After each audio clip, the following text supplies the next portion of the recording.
कुछ आसानी से हो जाता है। वो उसका ऑनलाइन बैंकिंग भी सेटअप कर देते हैं। अब उसे हर बार पैसे निकालने के लिए यहाँ नहीं आना पड़ेगा। नागरिक मामले ब्यूरो जाते समय आयरिस अपने बैंक कार्ड को दोनों हाथों से कसकर पकड़ती है, उसे बार बार उलट पलट कर देखती है और धीमी सी खिलखिलाहट छोड़ती है। उसे देखकर मैं मजाक उड़ाए बिना नहीं रह पाता। यह सिर्फ एक बैंक कार्ड है, इतना खुश होने की जरूरत नहीं है। ध्यान रखना, वरना कोई सोचेगा कि तुम आसान शिकार हो और तुम्हें लूटने की कोशिश करेगा। वो सच नहीं है। मैं बेवकूफ नहीं हूँ, सिर्फ आप ही मुझे बेवकूफ कहते हो, जो तुम्हें बुरा इंसान बनाता है। मेरे पास इसके लिए कहने को कुछ नहीं है। यकीनन हमारे आसपास के अजनबी मुझे ऐसी नजरों से देख रहे हैं। मैं जल्दी से काम करता हूँ।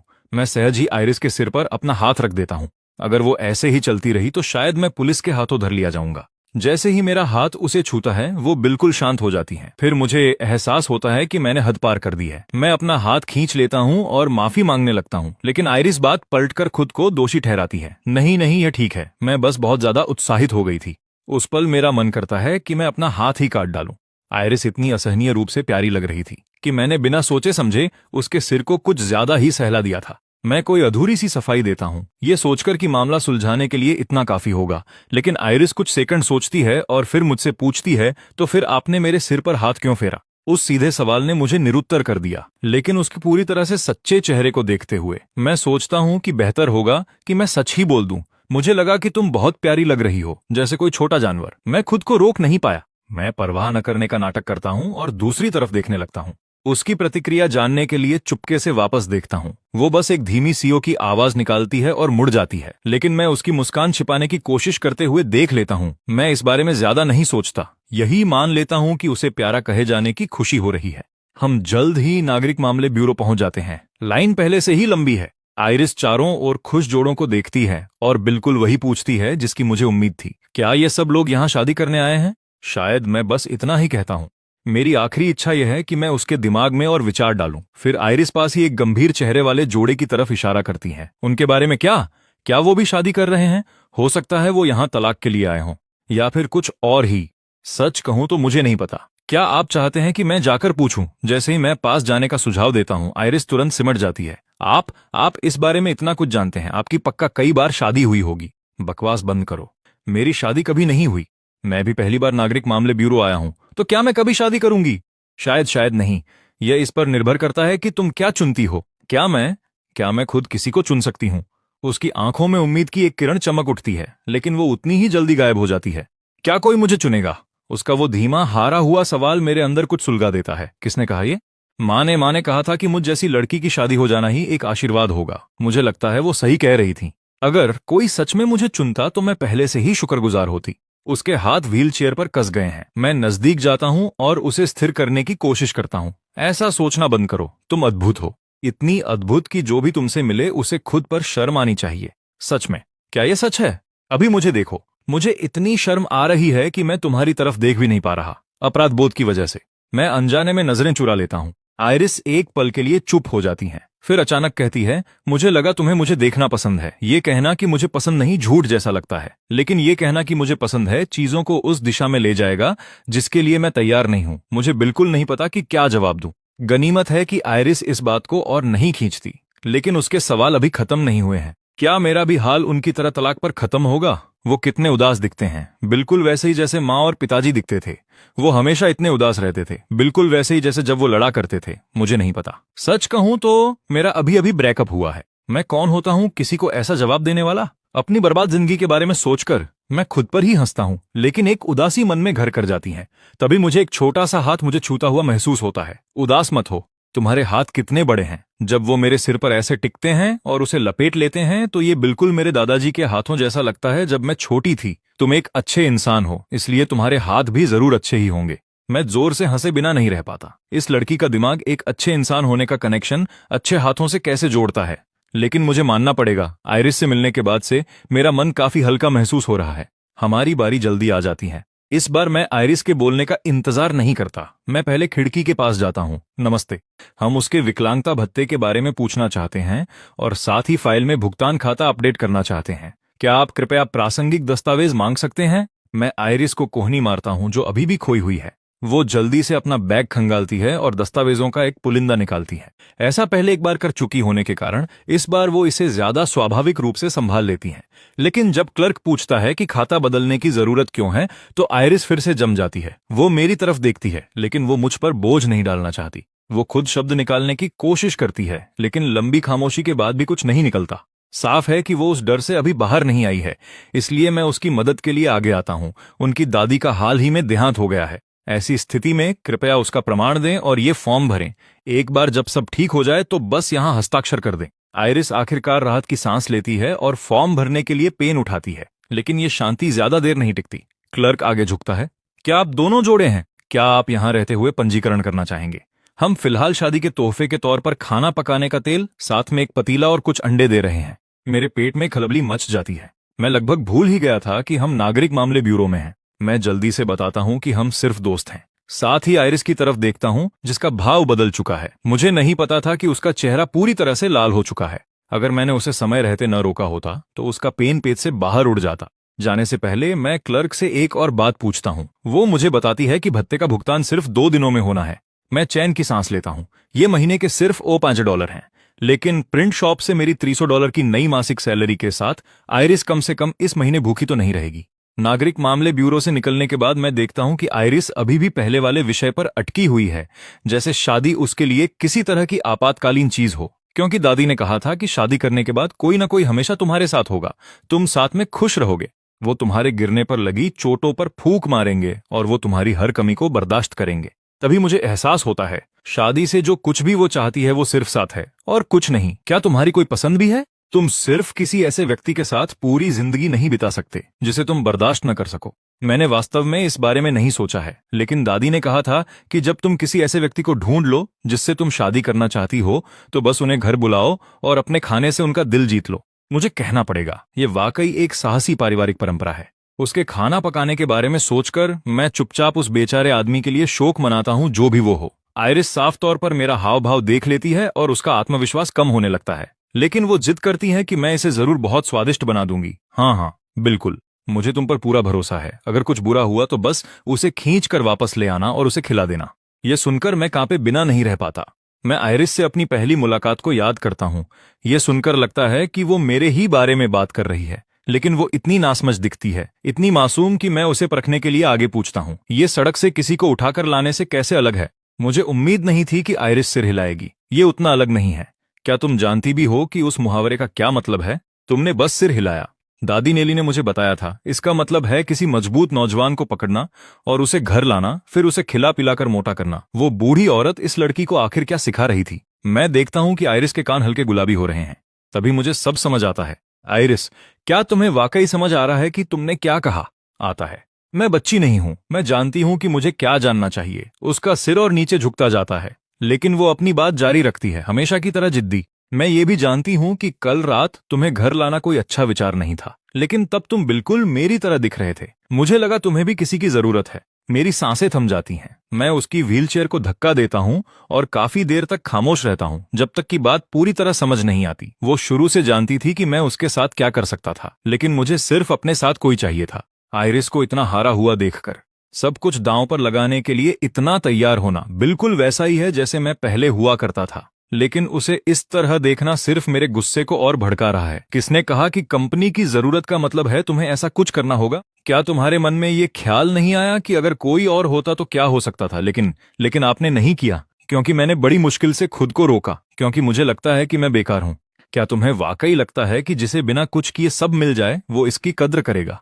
वो बस तुम्हें एक बेवकूफ समझेंगे। मुझे माफ करना, लेकिन तुम एक अच्छे इंसान हो। आयरिस के आंसू एक एक करके गिर रहे हैं और डांट खाने के बावजूद वो मुझे अपने दोस्त का कार्ड थमाती है। मैं इतना निराश हूं कि मैं सच में हंस देता हूं। इसलिए मैं उससे सीधे पूछता हूं, तो तुम वाकई मुझे अपने साथ रखने की योजना बना रही थी? पहले नहीं, मैं बस चाहती थी कि कोई मेरे साथ रहे। लेकिन जब मुझे एहसास हुआ कि तुम एक अच्छे इंसान हो, और फिर आज यहाँ आने के बाद मुझे पता चला कि ये वाकई मुमकिन था। मुझे माफ करना, मैं बहुत जल्दी में थी। उसके बाद आयरिस पूरी तरह शांत हो जाती है, लेकिन मैं चीजों को जोड़ना शुरू कर देता हूं। ये लड़की ऐसी लगती है जैसे सब समझती है, लेकिन उसकी सोच पूरी तरह से उल्टी हो गई है। शादी के बारे में उसका ख्याल प्यार या आकर्षण से कोई ताल्लुक नहीं रखता। वो बस चाहती है कि कोई वहां मौजूद रहे। और सच कहूं, मैं थोड़ा प्रभावित हूं, लेकिन एक लड़की के सामने खड़े होकर जो किनारे पर झूल रही है उसका फायदा उठाना कुछ ऐसा है जो मैं बस नहीं कर सकता। इसलिए मैं उसकी ठुड्डी ऊपर करता हूं और उसे मेरी तरफ देखने पर मजबूर करता हूं। क्या मैं तुम्हें पसंद हूं? मुझे नहीं पता। तुम्हें ये तक नहीं पता कि तुम किसी को पसंद करती हो या नहीं, और तुम अभी से शादी करना चाहती हो।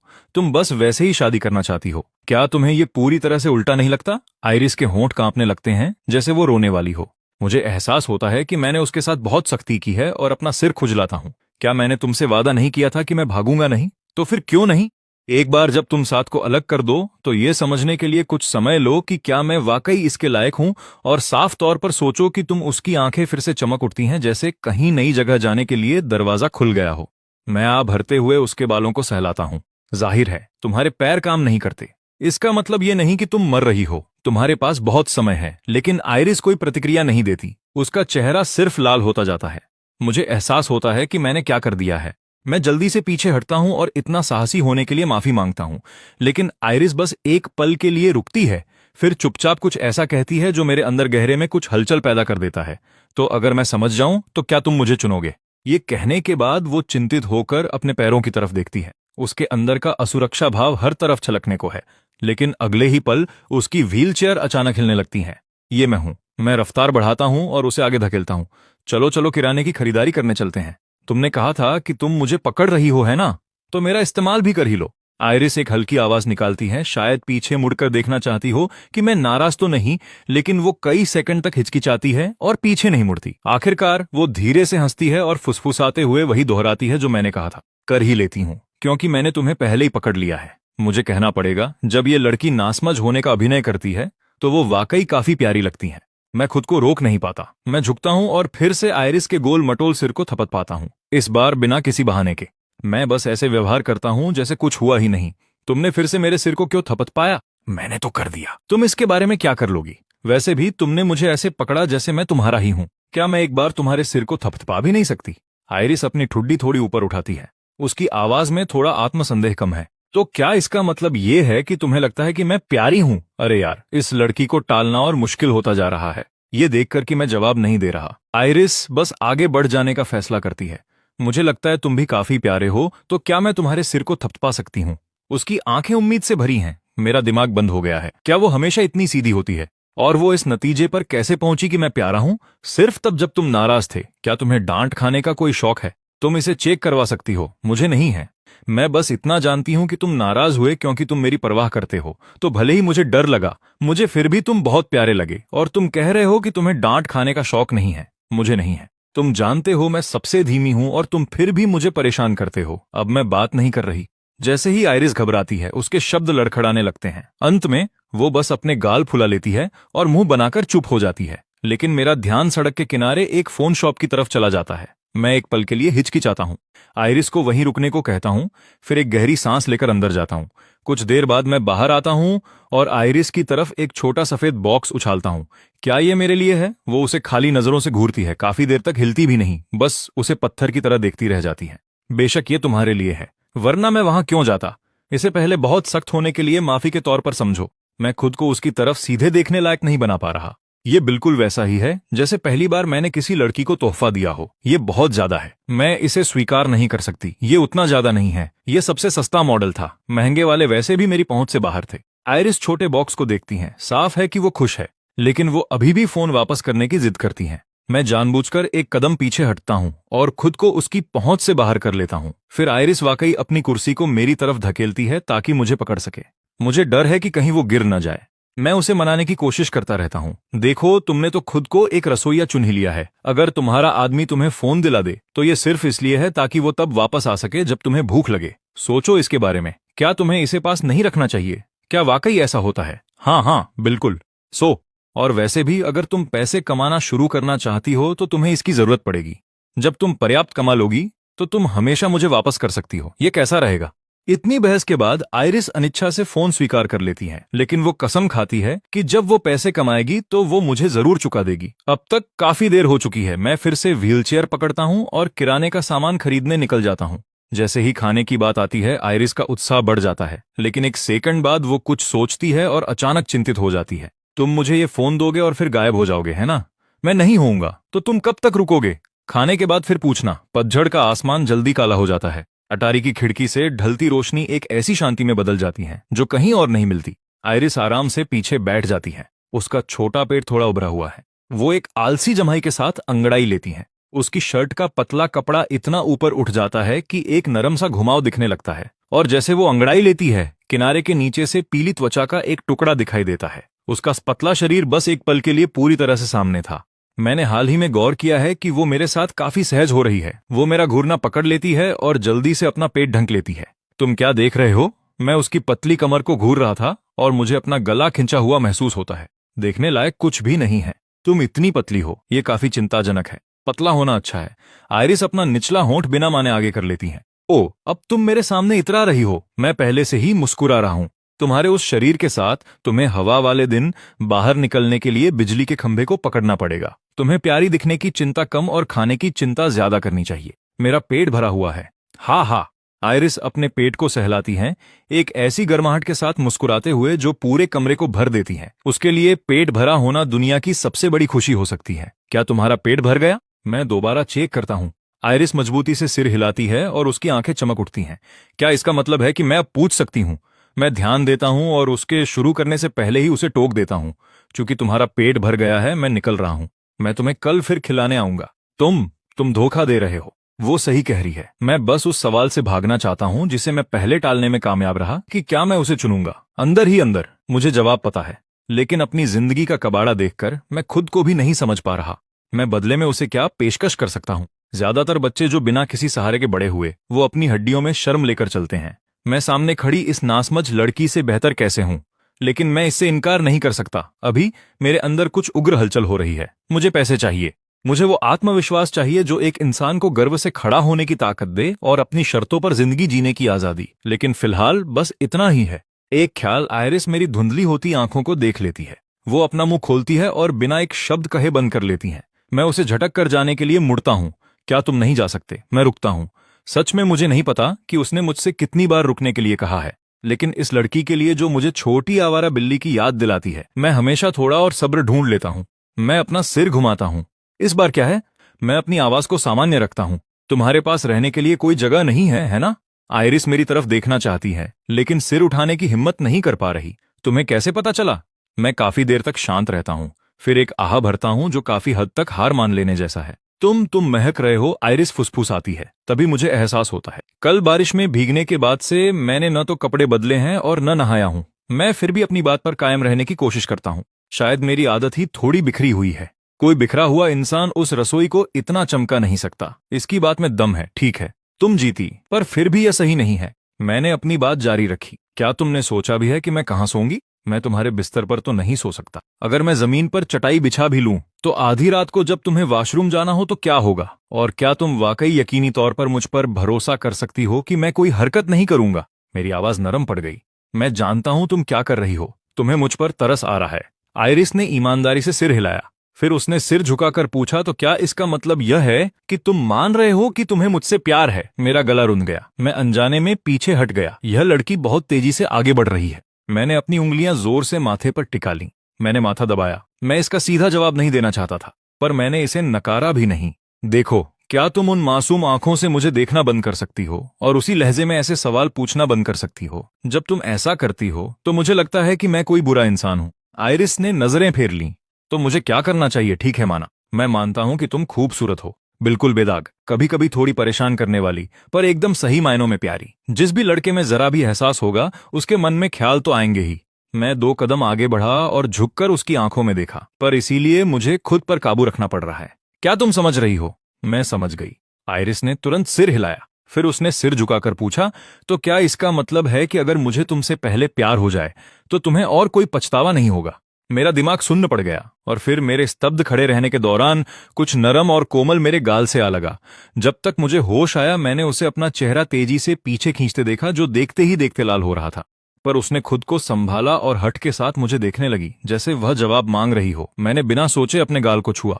फिर मैं उछल कर खड़ा हो गया। रुको, तुम क्या कर रही हो? क्या तुम्हें पता भी है तुमने क्या किया? मेरे पास इन भावनाओं को संभालने की जगह नहीं है। मैं जानता हूं मैं धीमा हूं। मैं बहुत सी चीजों को लेकर उलझन में रहता हूं। और मैं वाकई नहीं जानता कि किसी को पसंद करना कैसे काम करता है। आयरिस हर शब्द पर लड़खड़ाई, पर वह जो कह रही थी उसका मतलब जानती थी। पर मुझे इसका यकीन है, मैं तुम्हें पसंद करने की पूरी कोशिश करूंगा। मैं यह एहसास अपने भविष्य के खुद से उधार ले रहा हूं। हाँ, भविष्य से उधार, वो भावनाएं जो मुझे तुम्हारे लिए होंगी। तो तुम्हें पहले चूम लेना ठीक रहेगा, है ना? जैसे ही ये शब्द निकले उसकी हिम्मत जवाब दे गई। उसने तेजी से अपना चेहरा छिपा लिया।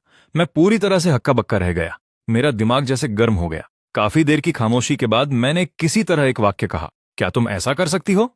हाँ, तुम कर सकती हो। आयरिस ने पूरे भरोसे के साथ सिर हिलाया। मैंने तुम्हारा फोन उधार लिया है। जब मेरे पास पैसे होंगे तो मैं उसे चुका दूंगी। तो खुद